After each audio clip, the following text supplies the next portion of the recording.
Government medical college में recruitment rules ही नहीं है ना हैरानगी की बात। नए जीएमसी एम्प्लॉइज के साथ सौतेला व्यवहार आखिर क्यों? जागो उमर सरकार, 1500 स्वास्थ्य कर्मियों की नौकरी का है सवाल। हेल्थ और मेडिकल एजुकेशन में आखिर इतना फासला क्यों? क्या सरकार इसके ऊपर जगेगी और बनाए जाएंगे जीएमसी के रिक्रूटमेंट रूल्स, या फिर ये 1500 एम्प्लॉइज अपनी नौकरी से इसी तरह से परेशान रहेंगे? इसी के ऊपर है हमारा आज का बियॉन्ड द हेडलाइंस। पूरा देखिए और शेयर कीजिए। आज हम आपको एक ऐसी खबर दिखाने जा रहे हैं जो सुनकर शायद आप हैरान हो जाएंगे। शायद आपको लगेगा कि वाकई में जम्मू कश्मीर सरकार काम कैसे कर रही है। जम्मू कश्मीर सरकार की सेहत इतनी खराब है कि उन्हें अपने सेहत यानी कि स्वास्थ्य विभाग के एम्प्लॉइज की चिंता ही नहीं है। खैर, ये सारी गलती आज की सरकार की नहीं, पिछली सरकारों की भी है, मगर क्योंकि आज जम्मू कश्मीर में नेशनल कॉन्फ्रेंस कांग्रेस की चुनी हुई उमर अब्दुल्ला सरकार है, तो बात तो उन्हीं के सर पे आएगी। जहां उमर अब्दुल्ला की सरकार लगातार गुहार लगा रही है कि कम से कम उनके बिजनेस रूल्स मिल जाएं, रूल सेट हो जाएं, वहीं पर उनके करीबन 1500 एम्प्लॉइज ऐसे हैं health and medical education department के जो लगातार ये मांग कर रहे हैं कि उनके रिक्रूटमेंट रूल सेट हो जाएं। तो सरकार अपने रूल्स का इंतजार कर रही है, एम्प्लॉइज अपने रूल्स का इंतजार कर रहे हैं। ऐसे में कुछ भी रूल में नहीं चल रहा, और जब कुछ भी रूल में नहीं चलता तो ऐसे में स्थिति चरमरा जाती है। और यही स्थिति इस समय आ गई है कि नर्सिस डे जो बहुत ही खुशी से मनाया जाता है हॉस्पिटल्स में, कठुआ हॉस्पिटल में, डोडा हॉस्पिटल में और कश्मीर के अनंतनाग हॉस्पिटल यानी कि जीएमसीज में, ये ब्लैक डे की तरह बनाया गया। क्योंकि कारण ये है कि नॉन गस्टेड एम्प्लॉइज का कहना है कि उनके साथ बेइंसाफी हुई है, बेइंसाफी हो रही है, सौतेला व्यवहार हो रहा है। कैसे हो रहा है मैं आपको डिटेल में समझाता हूं। दरअसल 2018 में जब जम्मू कश्मीर में पीडीपी और बीजेपी की महबूबा मुफ्ती की अध्यक्षता में सरकार थी, उस समय जम्मू कश्मीर को 5 नए जीएमसी हॉस्पिटल मिले थे। ये हॉस्पिटल मिले थे अनंतनाग, बारामूला, डोडा, राजौरी और कठुआ में। अब जब हॉस्पिटल मिले हैं तो जाहिर सी बात है कि वहां रिक्रूटमेंट भी होगी, नया स्टाफ भी आएगा। 2019 में रिक्रूटमेंट ड्राइव शुरू हुई जिसमें नर्सिस और पैरामेडिकल स्टाफ की रिक्रूटमेंट हुई। ये सभी नॉन गेस्टेड पोस्ट होती हैं।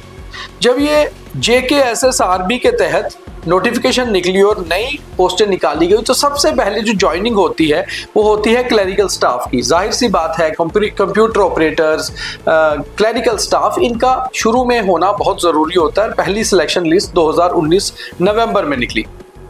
जब इनकी ज्वाइनिंग शुरू हो गई तो इन लोगों को लगा कि जाहिर सी बात है कि जीएमसी में नौकरी मिली है और अब इनकी प्रमोशंस भी होंगी, इनकी सैलरी भी बढ़ेगी और काम के साथ साथ आगे बढ़ेगा।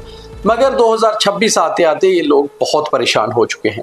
उसका कारण ये है कि इन्हें ज्वाइन करने के बाद पता चला कि जम्मू कश्मीर में दरअसल ये जो नए 5 मेडिकल कॉलेज खुले थे, इनका non gazetted staff at par नहीं है जीएमसी जम्मू और श्रीनगर के स्टाफ के बराबर। यानी कि इस तरह का हिसाब है कि मान लीजिए जम्मू और श्रीनगर में जो पुलिस इंस्पेक्टर या SHOs नौकरी कर रहे हैं या किसी और विभाग के लोग नौकरी कर रहे हैं, उनकी सैलरी ज्यादा हो और जो बाकी जिलों में कर रहे हो उनकी कम हो। कभी ऐसा हो सकता है? एक ही स्टेट, एक ही तरह से फिर यूटी बनी, एक ही रूल्स, मगर हर एक के लिए प्रावधान अलग अलग। ये कैसे हो सकता है? मगर ये बिल्कुल सच है, ऐसा है। अब कुल मिलाकर इन 5 नए जीएमसी गवर्नमेंट मेडिकल कॉलेजेस में जो नए बने थे 2018 में, करीबन 1500 स्टाफ है जो नॉन गस्टेड है। एक तो अभी भी शॉर्ट ऑफ स्टाफ है, नई रिक्रूटमेंट होनी है। उसके बाद इन एम्प्लॉइज को यह भी पता चलता है कि केवल हम एट पार नहीं है जम्मू और श्रीनगर हॉस्पिटल के, बल्कि हम हंदवाड़ा और उधमपुर, जम्मू कश्मीर में कुल मिलाकर 9 मेडिकल कॉलेजेस हैं। 5 खुले 2018 में, उससे पहले 4 थे, जम्मू में, श्रीनगर में, हंदवाड़ा में और उधमपुर में। सबसे पहले खुले थे जम्मू और श्रीनगर में, उसके बाद उधमपुर और हंदवाड़ा में। इन्हें यह भी पता चला कि ना केवल जम्मू और श्रीनगर बल्कि ये हंदवाड़ा और उधमपुर के मेडिकल कॉलेजेस का जो नॉन गस्टेड स्टाफ है उनके बराबर भी नहीं है, ना तो प्रमोशन में ना ही सैलरी में। अब इसका एक एग्जाम्पल मैं आपको देता हूँ। रेडियोग्राफिक टेक्निकल एक पोस्ट होती है, टेक्नीशियन एक पोस्ट होती है जो आपके अल्ट्रासाउंड करते हैं, एक्सरेज करते हैं हॉस्पिटल में। जम्मू और श्रीनगर में उनका लेवल 6 है सैलरी का। और अगर हम बात करें बाकी जो 5 नए मेडिकल कॉलेज हैं, जिसमें डोडा का है, राजौरी का है, कठुआ का है, अनंतनाग का है, इन सब में उनका जो लेवल है वो लेवल 4 आता है। तो कुल मिलाकर आप ये देखिए कि एक जगह लेवल 6, एक जगह लेवल 4, और इस लेवल 6 और 4 में ही करीबन 10 से 15 हजार वेतन का फर्क पड़ता है सैलरी का। काम बिल्कुल एक जैसा है, पोजीशन भी एक जैसी है, मगर लेवल भी अलग है और सैलरी भी अलग। ऐसे ही एक और पोजीशन होती है medical social worker. GMC Jammu में जो मेडिकल सोशल वर्कर का जो लेवल है वो लेवल 4 है, और वहीं पर अगर आप नए मेडिकल कॉलेज में देखो तो लेवल 6 है। तो अलग अलग जगह अलग अलग लेवल कैसे, ये कभी पॉसिबल है? नहीं है। जब इसके ऊपर जांच की गई, हमने थोड़ा सा, हमारे पास जब डिटेल आई तो हमने पता करने की कोशिश की कि ऐसा है क्यों, आखिर ऐसा क्यों हो रहा है। और जब से बड़ी बात ये है कि पे एनोली में भी फर्क है, जो जॉब प्रोफाइल है वो इक्वल है और सैलरी में अलग अलग है, और ऐसे ही जब इनकी प्रमोशन होगी तो वो भी अलग होगा। इसके बाद जब हमने इसमें डिटेल लाने की पता किया कि ऐसा है क्यों, हमारे पास ये जानकारी मिली कि दरअसल जम्मू कश्मीर के 9 के 9 जो जीएमसी हैं ये आते हैं मेडिकल एजुकेशन विभाग के तहत। अब जो लोग अच्छे से समझते हैं वो ये जानते होंगे कि हेल्थ डिपार्टमेंट और मेडिकल एजुकेशन डिपार्टमेंट ये 2 अलग अलग डिपार्टमेंट हैं। हालांकि बहुत बार ऐसा हुआ है कि जम्मू कश्मीर में इन दोनों विभागों का मंत्री एक ही होता है, और बीजेपी की बीजेपी सरकार में भी इसके मिनिस्टर पहले लाल सिंह थे, बाद में बाली भगत को बनाया गया, और आज की जम्मू कश्मीर की सरकार में भी इसका मिनिस्टर सकीना इत्तू ही है। मगर जब 2008 से 2014 तक उमर अब्दुल्ला की ही सरकार थी, उस समय हेल्थ मिनिस्टर श्यामलाल शर्मा हुआ करते थे और medical education minister RS Chib हुआ करते थे, यानी कि दोनों विभागों के मंत्री अलग अलग थे। अब बड़ी चीज इसमें यह है कि हेल्थ डिपार्टमेंट के अपने रिक्रूटमेंट रूल हैं, और बड़ी बात यह है कि मेडिकल एजुकेशन डिपार्टमेंट ने जीएमसीज के रिक्रूटमेंट रूल ही आज तक नहीं बनाए हुए है ना। हैरानगी की बात, कई सालों से गवर्नमेंट मेडिकल कॉलेजेस चल रहे हैं, मगर उसमें जो स्टाफ है उनके रिक्रूटमेंट रूल ही सेट नहीं है। यानी कि अगर कोई बंदा रिक्रूट होता है, उसे नहीं पता कि उसकी अगली प्रमोशन कब होगी, और अगर वो इसको लेकर डिपार्टमेंट को कहता है तो वो कहते हैं हमारे पास तो सेट रिक्रूटमेंट रूल ही नहीं है। अब इनकी प्रमोशंस कैसी होती हैं और इनकी सैलरीज कैसे बढ़ती हैं, ये भी बात करते हैं। अब जो कठुआ, डोडा, अनंतनाग, बारामूला, राजौरी के मेडिकल कॉलेजेस के स्टाफ को परेशानी है, वो क्यों है?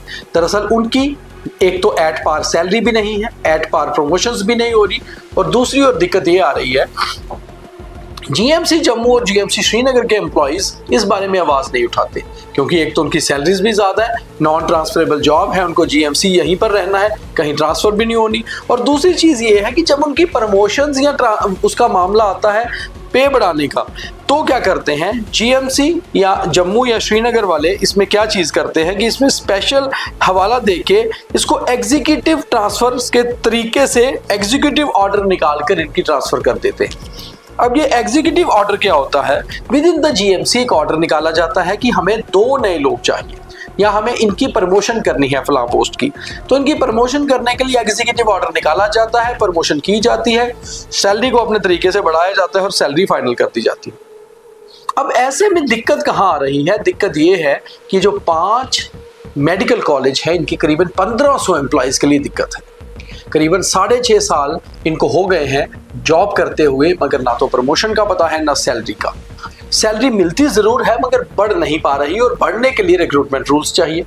अब इन्होंने अपने सांसद डॉक्टर जितेंद्र सिंह से लेकर हेल्थ मिनिस्टर सकीना इत्तू तक गुहार लगा चुके हैं, मगर इनको थोड़ा सा लाभ तब मिला जब आज के प्रेजेंट चीफ सेक्रेटरी अटल डुल्लू उस समय 2019-20 में कमिश्नर सेक्रेटरी हेल्थ हुआ करते थे, इनको रिप्रेजेंटेशन दी गई और इन्होंने उस बात को समझा भी, क्योंकि वो खुद भी हेल्थ डिपार्टमेंट से आते हैं। उन्होंने कहा, एक एश्योरेंस भी इनको दी और एक कमेटी कॉन्स्टिट्यूट की गई और ये कहा कि आपका मामला सीधे पे अनोमली का मामला है और इसको मैं सुलझाऊंगा।